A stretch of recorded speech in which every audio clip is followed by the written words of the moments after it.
Hello, and welcome back to The Director's Cut, brought to you by the Directors Guild of America, where each episode we bring you a fresh and insightful interview with one of the film industry's top directors, conducted by one of their peers. Remember to subscribe to our podcast on Google Play Music, iTunes, Stitcher, or on our SoundCloud page at soundcloud.com/thedirectorscut. And if you're enjoying The Director's Cut, please take a moment to like, share, or comment. We love hearing your feedback.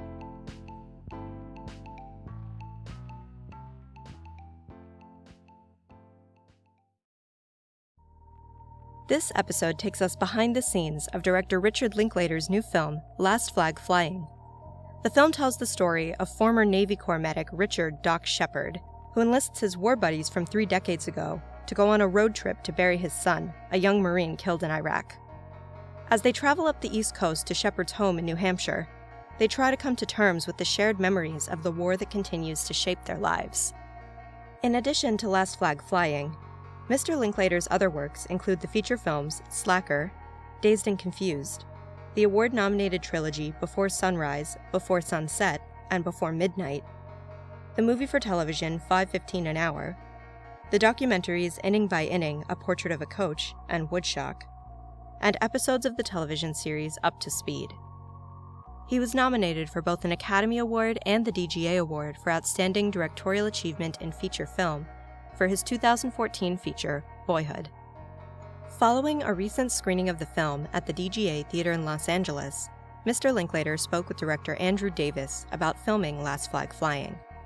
During their conversation, Mr. Linklater discusses how he uses the rehearsal process as a subtle rewriting process, how he works with actors of varying experience levels within the same scene, and his belief that filmmakers should make movies about their neighborhoods.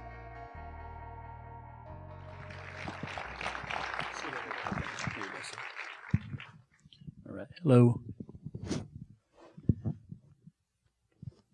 We have to talk for 30 minutes and entertain you now after that. No problem. I'm going to take this off. So, I just want to say this is wonderful to see such a relevant movie that has so many issues that reverberate today, and it's a rarity to see this kind of material get made in America. And I know it's not with a traditional studio. How much did making it for Amazon have to do with getting it made? Do you think you could have made this for any of the other majors? No.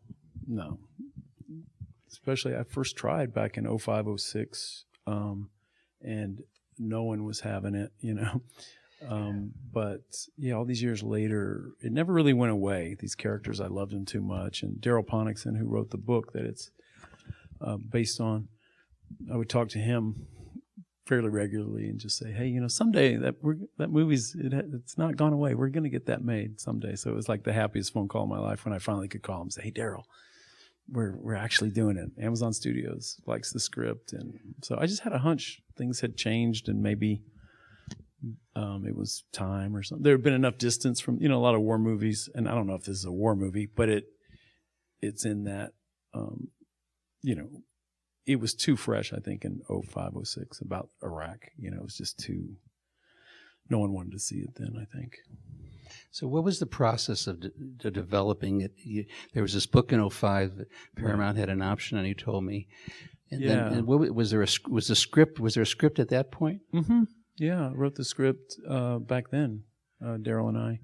And like I said, it wasn't happening then. But we adapted it farther and farther away from the book. Because, the book is technically, Daryl wrote The Last Detail in 1970. That was his first novel. Right. But he's had a long career as a screenwriter and a novelist. And was he a vet? Yeah, Navy guy. Because it seems so authentic in so many levels. He did Cinderella Liberty. Do you know Last Detail and Cinderella Liberty were in theaters around the same time? Wow. Like the same week. Mark Rydell. Back in the day. Isn't that crazy? Hal and Mark. Yeah. So the script, did it change much in terms of, because it's sort of modern in terms of its the technology issues with the phones and all that stuff. Was that in the original screenplay? Yeah, a lot of that. I think Yeah, he'd written it in like 04, 05. Yeah, so it was all about trying to capture that post 9/11 first year of the Iraq War thing, and that's what I kind of appreciated. Had we made it in 05 or 06, we were sort of chasing the current moment, where I was kind of glad to just, say, okay, we're a period piece. Let's go back to that weekend where they caught Saddam Hussein, that little time in December, and it just really grounded us in that period. But I mean, not much has really changed outside of technology. The world largely looks the same, and I don't know. The same bad decisions are getting made. Yeah. Well, I don't think anyone would have thought back then the war would still kind of be going on. It's these wars in Afghanistan and Iraq would still be, so perpetual war now, I guess. We'll get back to that. Yeah, I mean that's its own. But like I said, the movie's not really about that. It is. These three guys coming back together. It's about the insanity of war, and that's what's so powerful about it. Or how it affects people long term. Like, I didn't think I had a war movie to make, but I thought this was my kind of war movie. I wasn't interested in doing like battle scenes or anything like that, but the long-term effects, this felt like the way to kind of explore what that is. And I had such mixed feelings, about all this. So making a movie was good. It was I don't know. Don't you think like every movie you make, you learn so much? It takes you on a journey into your subject matter. And I'm always trying to figure out what I actually think about a subject. I don't really have it going in. I'm still processing it, and that's part of my process. So it was a very enlightening journey. Met a lot of great people. So in terms of just the process of getting a movie like this made, because I think that's a real feat unto itself, where did the cast come in terms of the green light and all that stuff? Well, those kind of go hand in hand. I think it was sort of like, we like the script, who's going to be in it? It's like, I think that kind of determined the budget level, because it was like, I think Ted Hope at Amazon Studios said, well, this is the kind of movie that we'd make for like, $3 million. And I was like, I think it's a period film. And then what? But, who's in it? And once I had, Cranston, Fishburne, and Carell, that just put us up, in the over 10, which is what we needed, somewhere over that. So we got it. I felt great. They were very supportive. Every film, all I ask is just enough of time and budget. Give me the schedule I need and the time. We don't, so it's a road movie. We had a lot of different locations, and it was that. But I think we had a 33-day schedule, but we wrapped on day 30. Clint Eastwood, huh? Yeah, I told everybody I'm kind of in my Sidney Lumet phase. This is it. Here's what we're doing. But I give it really to the cast. We'd head into a location like some of these locations where we have multiple days, and we would just get ahead. We rehearsed a lot. That's really the key. And the guys were so consistent and worked so hard, and so it was. We just kind of got ahead of ourselves. I wouldn't have thought. How much did the screenplay change after the rehearsals, in terms of the dialogue? Because it seems so natural, the improvisation, or on the set. Yeah, I think. I mean, my rehearsal process is really like a subtle rewriting process. Right.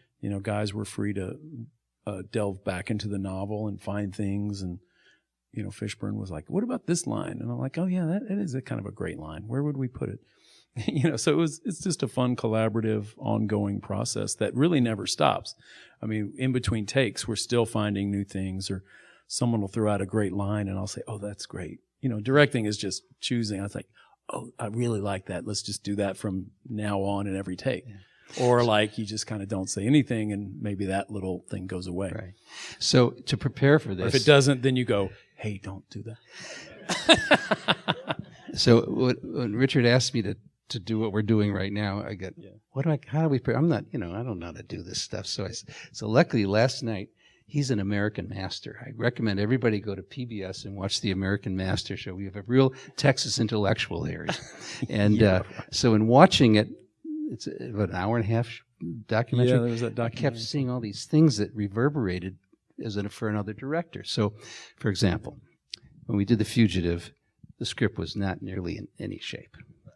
And we were writing and improvising all the time. And one of the things that the distinction between different types of directors. They're the types who say, like Mr. Tarantino, don't you change that comma. You know, my words are God and you can't change things. And there are other people who say, give me all you got, which is the school I believe we're both from. Definitely. Which is, if you've got actors who've worked with great... We're both writers, too, but I think... But great, there are the actors who bring to the table working with great directors in the theater and not, working with other writers, and have so much to bring to the table, and it's so clear that that's coming out of your work. Yeah, that was always my instinct, to really trust the actors. I was always, when I was just getting started, when I knew I wanted to make movies, I got into acting classes. Not that I ever wanted to be an actor, but I just wanted to kind of train as one. So just to kind of, I'd studied some drama in college a little bit and written plays and things, but I was pretty shy. I didn't want to perform, but it was the best thing I ever did. Get up and give a monologue in front of these people. I mean, it's frightening, but it got me to really appreciate what actors do, and to really know a good actor from a average actor. You know, I think they sense my appreciation for them, and so I really do trust them. What's the difference between working with someone like your leads here, who have this incredible background, all this talent, versus in giving them the space to find their character and their action, versus a first-time kid who's got great talent, but needs a little more support? Technique. I treat it the same, whether I'm working with like a 12-year-old. I just shot a movie this summer with a 13-year-old she was an actor, but it was her first movie. But she was really smart. I knew the learning curve would be quick.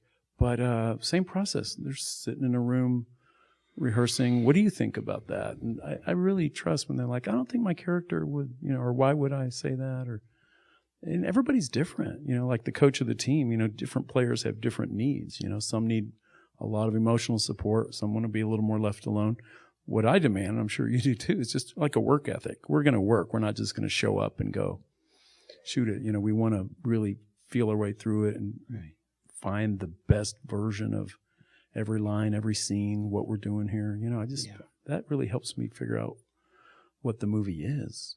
So for me, it's very process oriented. So, I mean, here, Cranston, Carell, Fishburne, and Yoel Vasquez, Quentin Johnson, just the whole cast here. The two great Marines. Yeah, they were just all in, man. They were just, they worked so hard and had a good time. They really bonded, really supported one another.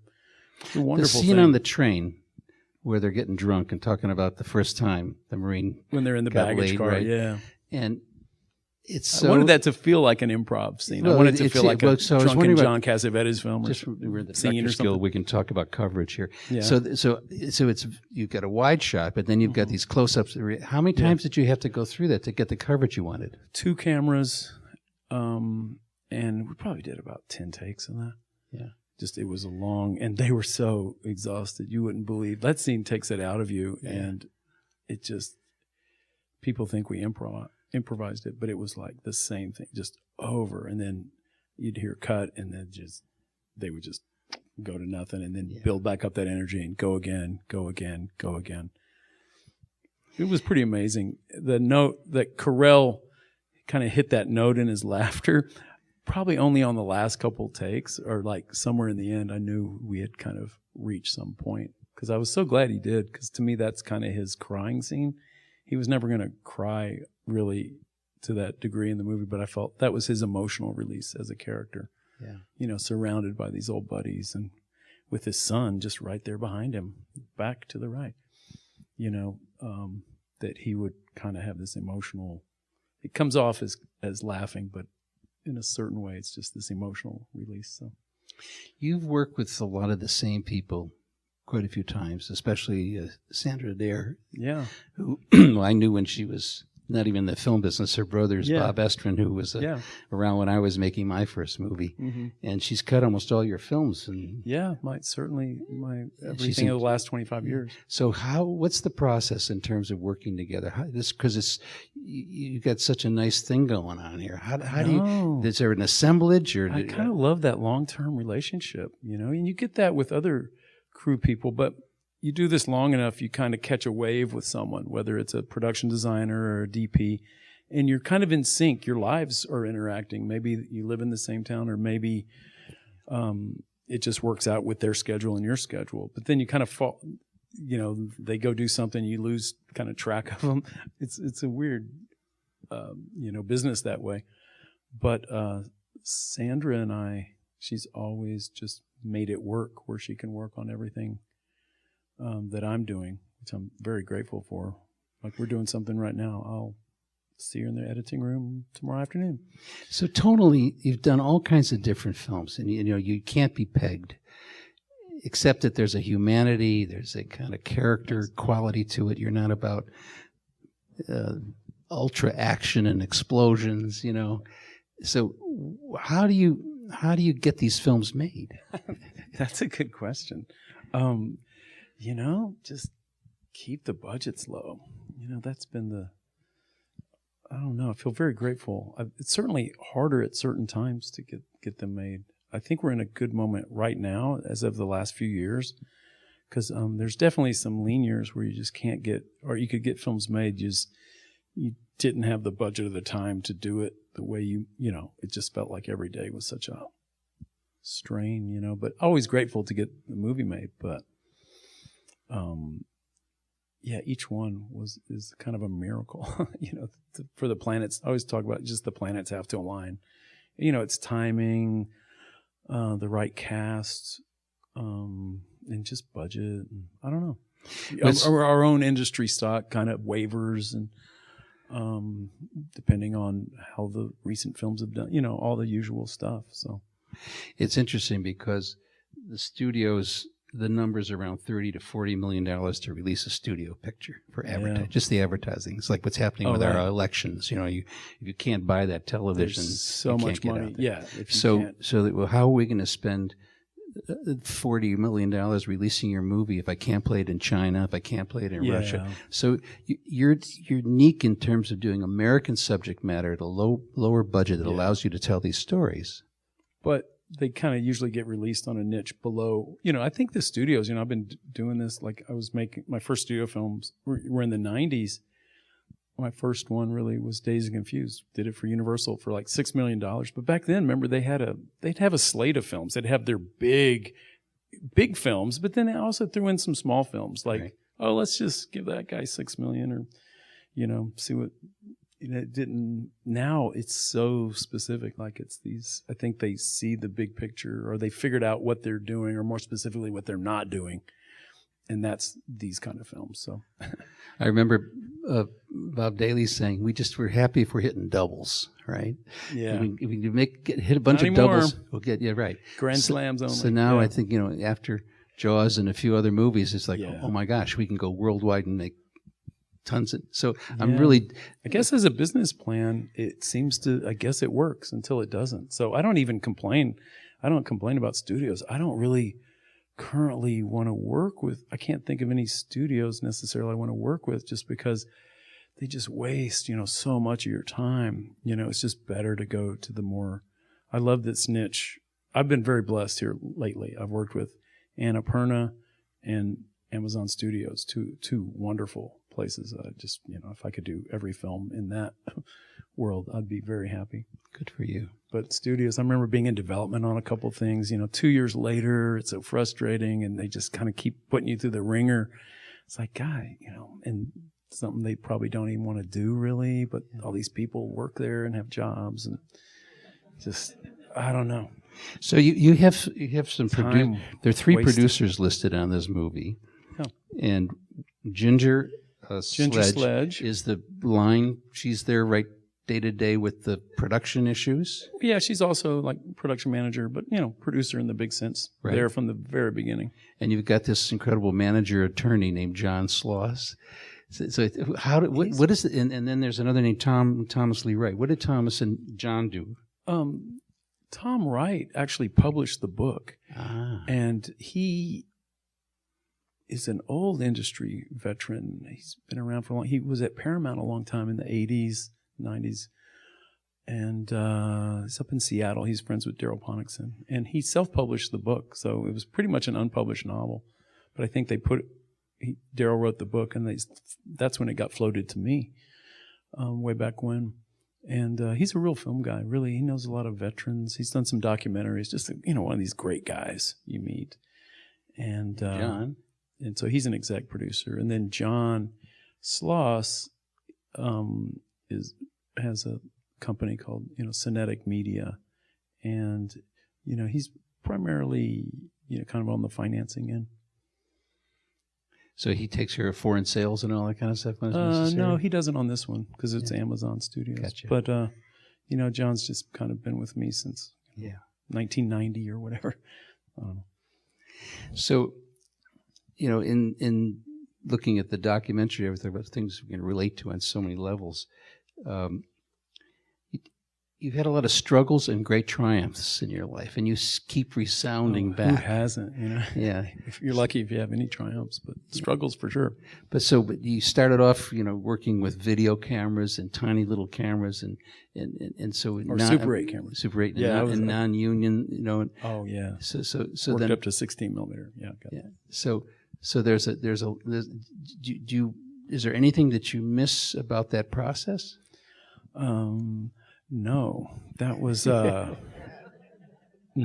of a time and a place. I am happy I started. I'm old enough to have started kind of in the film era. It was all film, just editing, doing everything on film, doing everything yourself. So it's a good foundation. But I was always quick to adopt new things. I was doing digital editing in '92 when it was really, they weren't sure what system was going to win. Remember, it was Lightworks, EMC, Squared. Hal Ashby was using videotape that was flying back and forth for a while. Video, like literally 3/4 inch, or it was like VHS. Yeah.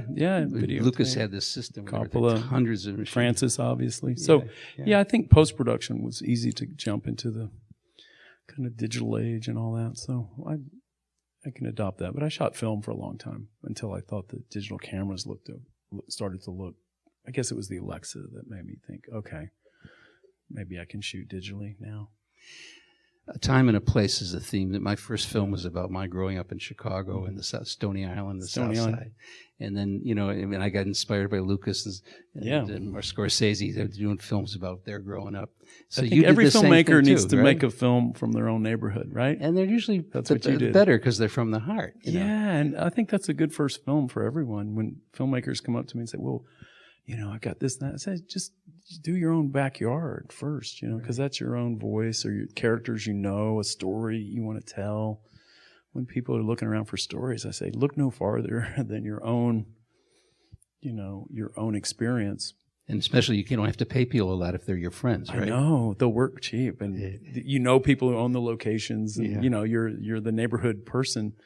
So, everyone will cut you a break. So that there's a practical edge. And I think then you open up into different kind of films, I think, slowly, your film interests. And, it builds your confidence, too. Like before I bit off certain kind of films, before I would maybe adapt something or get into a story that I didn't originate but that I felt close to, something like this. I just had to slowly get there. But I think that was building confidence to take on certain stories. You became interested in writing very early on, and you were an athlete, and you got injured, and you were able to go to the library after school early, right? I heard that. So what role did your parents play in terms of your intellectual kind of focus, or was there a very literary family? Yeah, there was no money. But no summer camps, no nothing like that. But there was education. My mom taught at a college. She was really brilliant. I look back, and she was a great editor. I didn't really realize this for a long time, but I'd be writing that short story in 5th or 6th grade, and she'd read it and go, well, that's good. Have you thought about, she mentored a lot of students that way. Wow. She was speech and hearing, but there were a lot of drama. Speech and drama was the department at her college, but there were all these drama students in our living room singing, and, we'd go to plays, and it was just fun. I just thought, oh, that's creative. I like those people. So even as a kid, I was kind of around that. So pretty soon where is this, in Texas? Yeah, it's in a little town, Huntsville, Texas. Huntsville, not Alabama, Huntsville, Texas. No. Okay. The people who settled in Huntsville, Texas had come from there. So that was a tradition. Name it after where you're from. Gotcha. So your parents got divorced When you were how old? I was about 7 or so. Really? Yeah. And do you think that changed your being an independent character and going off to do things on your own? Did it affect you in that way? I don't know. It's hard to say what motivates you or why you are, who you are. But I think so. Little rough and tumble, moved a lot. That kind of. Well, my movie Boyhood, if any of you saw it, that's kind of my childhood. Yeah, right. I mean, that was my mom. You keep Patricia did a drawing good on your heart. job of playing my mom. Ethan's a little more rock and roll than my actual dad. Ethan and I realized that both our dads ended up in the insurance business. My dad wasn't like this songwriter guy. He was really, but smart. A guy who'd kind of want to lay around, just read all the time. Yeah. We both had the pleasure to work with Patricia Arquette. Yeah. I did Holes with Patricia. Yeah, and she's wonderful. We met. And you in the Film Society was where you sort of got your hands involved in putting up posters for your movies. You learned how to promote things there. I know. That was a great, again, I run into young filmmakers and it's all, I was like, well, I didn't know. I just love movies. I didn't know if I wanted to write and direct movies, but if that wouldn't have worked out, I would be distributing movies or showing movies. It would be something. I'd be writing about movies. Because I just believe in the film culture so much. I think that's a different thing than the film industry. I just love people who are just making it happen. People who run theaters and people who help get movies seen, or that's really important. People writing about movies, teaching film. So that was my world too. I started a film society in 1985. And it's only when it was selfish, I just wanted to see all these movies back then before everything was available. It was like, God, I can rent a print from New Yorker Films for $125. I just do the math. I can sucker 50 people into giving a couple bucks and we can see anything. So, put up posters. And I had all this passion for film, but I was pretty shy for anything. I was just kind of working alone on my own stuff. But I could definitely hustle an audience for a Godard retrospective or showing Kubrick's The Killing or, just whatever film I wanted to see that was available. It's interesting when you think about, I remember when I first started as assistant cameraman, the production manager had a pocket full of quarters. He'd be in a phone booth all the time. Yeah. Now they're changing the script on the way to work. Yeah. Making films, they didn't even have Xerox machines back then. I know. But people, you always wonder, some new innovation, like how did we make films before this? It's like, well, people just did. They, people made it work. But I can't really look back so much when you ask, would I want to do that again? No, I don't really miss that. I don't miss going to get the film stock at 4 a.m, coming out on the bus. And it's great when you can pay people to do all that. Well, now you can use your iPhone and have it on the net for 1 billion people the next day. Right? Guess so. Yeah. Guess so. Kubrick wrote once that he didn't trust people who didn't write things down. And I noticed that you were doing details when you were really poor. You were writing everything you spent a cent on, trying to live on $3 a day or something like that. Yeah. So that attention to detail, that the idea of keeping track of everything, it's such a part of being a filmmaker. Talk a little about that. Yeah, I don't know. Making a movie is kind of a system, right? But you have to live a certain way too. And I always had limited money, or I don't know. I think it made me frugal. I was very frugal, and could watch every penny I spent and save up money. It was always like, oh, I can make a feature film for this, and I was working toward that. And I would write down everything. I guess I'd write down every movie I saw, what date. And it's not like I have some kind of condition or anything. I was just things I was interested in. I write down quotes and ideas and thoughts and just anything. But I was keeping, like, I guess the way you would a budget, like how much money I was spending. You make films about outsiders in many ways. And where do you think that comes from? I don't know. Feeling like one myself for sure. But just kind of always just relating to them, just the unrepresented. I've always wanted to make films about people that you don't, even like on this movie, let's say in the notional war movies, there's war movies that are made by the generals, the big command above where the soldiers are kind of undifferentiated. But I wanted to make it kind of from the grunt in the trenches perspective, like the two tragedies referenced in this movie, their buddy a long time ago, Jimmy Hightower, and Larry's Jr. now, those are kind of small time, like they don't register a blip in the official record, and yet they do reverberate. So I think like that's where the story is. That's where the real history is. Or if you want to, that means everything. So I was always trying to represent that, or push the boundaries of what people think a film is anyway. People talking, or something you wouldn't typically make a movie about. So that always sounds appealing to me. Like when I got this book, the word was, well, no one thinks it's a movie. And I read it, and it's these guys just talking, but it was about a lot. It had so much of humor, and then there was anger and all of that. I was like, well, this is my kind of movie. Guys just talking. Well, it made us laugh and cry. So I guess you've done it. Well, it was fun, definitely. And, you talked about the business of dreams, and trying to make a film where people feel there's a little more positive hope at the end of the day. I hope so. You don't do really dark stuff, which I really applaud. Okay. Yeah. Well, I'm kind of an optimist, I think. In some way. Yeah. Even though there's tragic comedy. This was a challenge tonally because it's obviously there's a tragic, sad undertone to the whole thing because that's what drives the story. But I think anytime people have a lot of life to them and wit and humor, that's kind of reinforcing humanity. Yeah. And so that always gives you hope, that there's just alive people out there. This is a great movie, and I want to thank you for bringing it to us all. Oh, and thank you, Andy. It's an honor for you to be here with me. So thank you. Thank you all. Thanks for coming, guys. So. Thanks for listening to another DGA Q&A. Don't forget, you can check out past episodes of The Director's Cut wherever you listen to podcasts. We have many more great discussions for you coming up soon, including Rob Reiner's LBJ, Stephen Chbosky's Wonder, and Joe Wright's Darkest Hour. So be sure to subscribe to our podcast to stay up to date. And if you're enjoying the podcast, please like, share, and leave us a review. We'd love to hear your feedback.